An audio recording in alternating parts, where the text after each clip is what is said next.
Dans One Piece, il existe des monstres capables de détruire des îles, des pirates qui dominent les mers, des personnages tellement puissants que leur simple présence change l'équilibre du monde. Mais il y a un homme qui possède quelque chose de différent. Un homme qui pendant plus de 20 ans a avancé dans l'ombre, sans jamais être arrêté, sans jamais être tué. Et cet homme, c'est Marshall D. Teach, aussi appelé Barbe Noire. Et ce qui est étrange avec lui, ce n'est pas seulement sa puissance. Ce n'est pas seulement le fait qu'il possède 2 fruits du démon. Ce n'est même pas le fait qu'il ait réussi à vaincre Ace, à prendre la place de Barbe Blanche et à devenir empereur. Mais le plus impressionnant, c'est que depuis qu'il est apparu dans l'histoire, presque personne n'a réussi à réellement le mettre en danger. Alors on peut se poser une question, pourquoi personne n'a jamais réussi à tuer Barbe Noire? Est-ce simplement de la chance ou est-ce que Barbe Noire possède quelque chose que les autres pirates n'ont pas? Aujourd'hui, on va analyser pourquoi Marshall D. Teach est probablement l'un des personnages les plus difficiles à éliminer de tout One Piece. Et la première chose qu'il faut comprendre avec Barbe Noire, c'est qu'il n'est pas comme Kaido. Il n'est pas comme Big Mom, il n'est pas un personnage qui arrive au milieu d'une bataille en disant « Je suis le plus fort, venez m'affronter ». Au contraire, Barbe Noire est un opportuniste. Il observe, il attend, il prépare son moment, il prépare un plan et c'est probablement sa plus grande force. Pendant plus de 20 ans, il est resté simple membre de l'équipage de Barbe Blanche. Personne ne faisait attention à lui, personne ne le considérait comme une menace. Même Ace, pourtant très puissant, ne pensait pas affronter un futur empereur. Mais pendant tout ce temps, Teach, il préparait son plan. Il connaissait l'existence du fruit des ténèbres, il savait qu'il avait besoin du pouvoir de Barbe Blanche, il savait quand agir et c'est exactement ça qui rend Barbe Noire très dangereux. Il ne cherche pas le combat parfait, il cherche le moment parfait. Et dans One Piece, beaucoup de personnages veulent devenir puissants très rapidement. Ils cherchent un fruit du démon, ils cherchent la gloire, ils cherchent la reconnaissance, mais Teach, il est différent. Il a attendu des décennies. Imaginez, pendant plus de 20 ans, il navigue sous les ordres de Barbe Blanche. Il voit des personnes comme Marco et Ace devenir célèbres,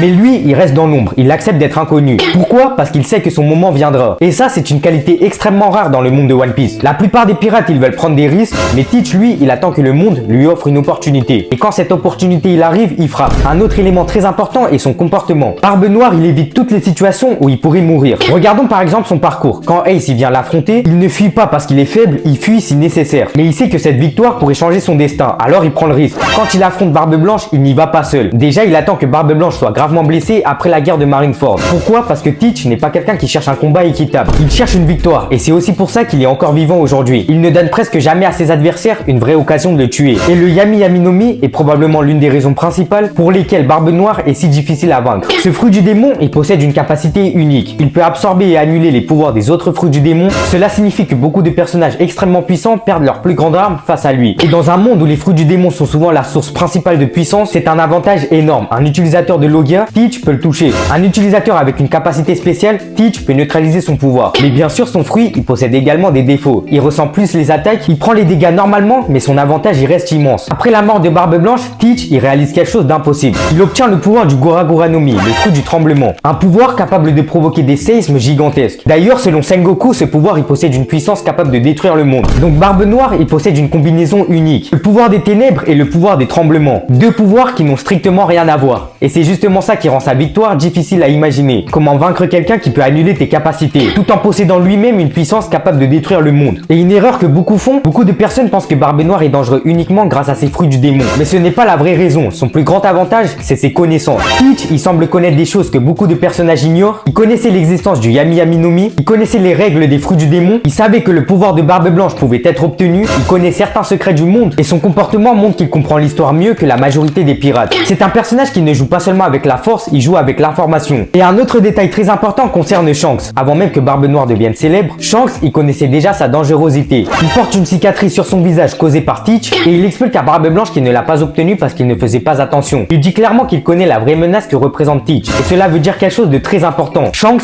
qui est l'un des pirates les plus expérimentés du monde, considère Barbe Noire comme un danger particulier. Pas seulement à cause de sa force, mais à cause de ce qu'il représente. Et si Barbe Noire est l'opposé de Luffy, ce n'est probablement pas un hasard. Luffy, il avance avec la liberté, Teach, il avance avec l'ambition, Luffy se fait des amis, Teach utilise les gens, Luffy, il inspire les autres, Teach, il manipule les autres. Ils ont deux visions complètement opposées du monde et c'est probablement pour ça que leur confrontation, elle semble inévitable. Ils représentent deux chemins différents vers le même sommet. Deux personnes portant le G, deux personnes voulant atteindre le One Piece, mais une seule pourra probablement imposer sa vision du monde. Alors pourquoi personne n'a jamais réussi à tuer Barbe Noire? Parce que Barbe Noire n'est pas seulement un homme puissant, c'est un homme qui choisit toujours le bon moment, il attend, il observe, il utilise les faiblesses des autres, il évite les combats inutiles et surtout, il possède une compréhension du monde que peu de personnages semblent avoir. Mais il y a une chose que Barbe Noire il oublie peut-être. Dans One Piece, la volonté elle compte plus que la puissance. Roger nous l'a montré, Luffy le montre, les rêves ils peuvent dépasser la force. Et si Barbe Noire est destiné à être l'un des derniers ennemis de Luffy, alors la question n'est peut-être pas est-ce que quelqu'un peut tuer Barbe Noire, mais plutôt est-ce que quelqu'un pourra arrêter la volonté qu'il représente. Parce qu'un homme, surtout comme Marshall D. Teach, même quand il tombe, il laisse toujours quelque chose derrière lui. Et maintenant, je voudrais connaître ton avis à cette question. Selon toi, est-ce que quelqu'un faire pour arrêter la volonté qu'ils représentent? Donne-moi toutes tes réponses en commentaire, j'ai hâte de les lire. Et surtout, merci d'être resté jusque là, j'espère que tu as kiffé la vidéo.